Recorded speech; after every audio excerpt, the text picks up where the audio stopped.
Mga idol at kabayan, breaking news! China natakot isang araw matapos magpahayag ng militar ng Pilipinas na tuloy ang pagkuha ng missile system sa Amerika. Nagpahayag ang China na gusto nila ng kapayapaan sa Pilipinas, hindi ang mid-range missile system. Tama ang naging desisyon ng Armed Forces of the Philippines na ito ang missile system na dapat mapasakamay nila, yung tipong merong kakayahan na magdadalawang isip, supilin ang banta at tamaan ang kalupaan ng China. Kinumpirma ng Departamento ng Depensa ng Amerika ang pagpasok ng barkong pandigma ng US Navy sa Surigao Strait, Sulu Sea at Balabac Strait sa Palawan. Warsa ng Carrier Strike Group 1 na pinangunahan ng USS Carl Vinson, hinamon ang pag-angkin ng China sa buong West Philippine Sea at South China Sea. China natahimik sa ginawa ng Amerika. China galit na galit matapos sigpitan ng Pilipinas ang visa requirement laban sa mga Chinese. Ayon sa China, makakasama daw ito sa Pilipinas dahil posibleng bumaba ang turismo sa bansa, pero sinampal ng datos ng Department of Tourism ang China ngayong taong 2024, nakapagtala ng pinakamataas na kita ang Pilipinas sa turismo na umaabot sa 712 billion peso. Mga nakumpiskang armas ng Israel sa Hezbollah, sobrang dami ipinakita.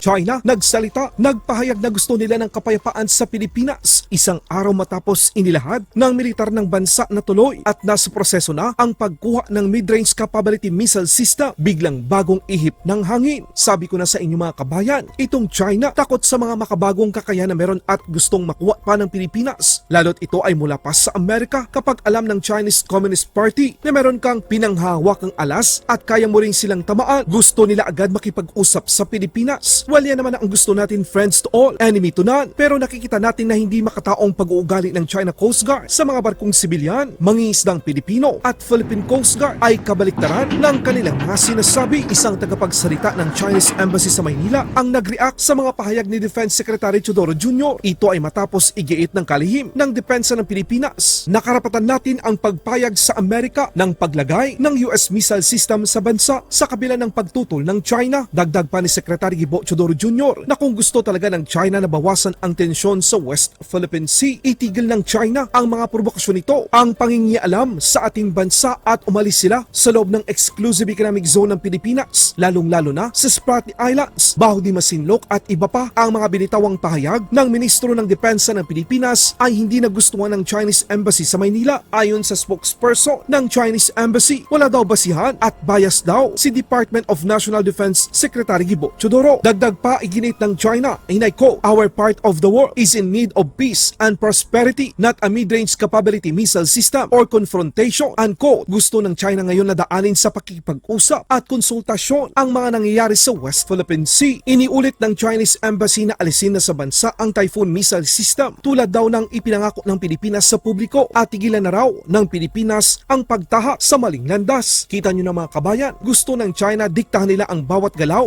at kilos ng Pilipinas. Ganon ka-insecure ang China sa missile system ng Amerika na nasa Hilagang Luzon sa kasalukuyan. Halos 8 buwan nang nasa bansa ang Typhoon missile system at patuloy ang pagsasanay ng mga sundalo ng Pilipinas dito. Kung kayo ang tatanungin, dapat bang makinig ang gobyerno ng Pilipinas sa hiling ng China na alisin ito sa bansa? Sa ibang balita naman, kinumpirma ng Departamento ng Depensa ng Amerika na ang Carl Vinson Carrier Strike Group, kung saan pinangungunahan ng USS Carl Vinson CVN-70 aircraft carrier. Sakay nito ang mga eroplanong mandirigma na kabilang sa Carrier Airwing 2, ang Guided Missile Cruiser USS Princeton CG-59, USS William Lawrence DDG-110 at USS Terret DDG-104. Mga Arleigh Burke-class guided missile destroyer ang naglayag sa Surigao Strait, Sulu Sea at Balabac Strait, mga karagatang nasa loob ng territorial seas ng Pilipinas. Kahit Pasko, hindi ito hadlang para magsagawa ang hukbong dagat ng Amerika ng mga operasyong upang masiguro ang seguridad ng mga kaalyado nito tulad ng Pilipinas. May narinig ba kayo sa China? Wala, dahil kapag puwersa na ng Amerika ang kanilang nakita, ang mga barko ng China isa-isang umaalis para makaiwas na harapin ang mga barkong pandigma ng Amerika. Sa ibang balita naman, China galit na galit matapos sigpitan ng Pilipinas ang visa requirement ng mga Chinese nationals matapos ang sari-saring illegal na kinakasangkutan ng mga Chinese foreigner dito sa Pilipinas. Hinigpitan ng Pilipinas ang pagkuha ng visa ng mga Chinese student, kung saan ikinabahala ng ilang mga eksperto sa bansa sa pagdagsa ng mga mga estudyanteng Chinese sa mga paaralan na malapit sa EDCA site sa Pilipinas. Ayon sa China, ang kagagawang ito ng Pilipinas ay magpapahina ng turismo ng bansa. Yun ang akala ng China, mga kabayan. Akala nila sila lang ang nagpapalakas at may malaking ambag sa sektor ng turismo ng bansa. Inihayag ng Department of Tourism na nalagpasan pa nila ang kanilang kinitang 697 bilyon noong taong 2023. Ngayong 2024, nakakolekta ang bansa ng tumataginting na 712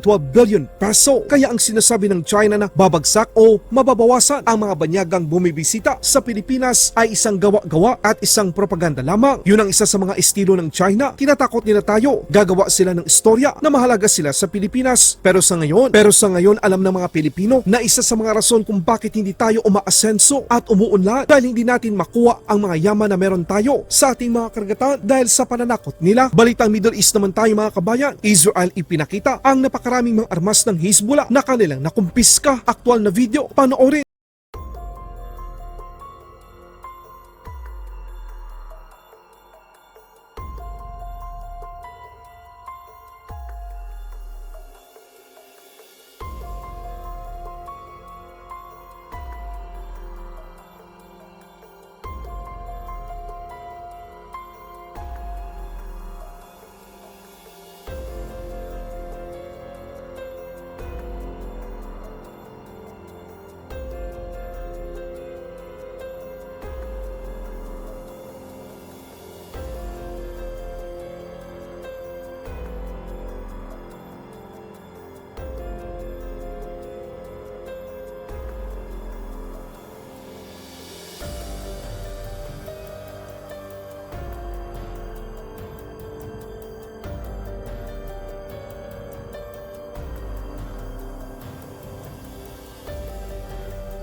Laban Pinas.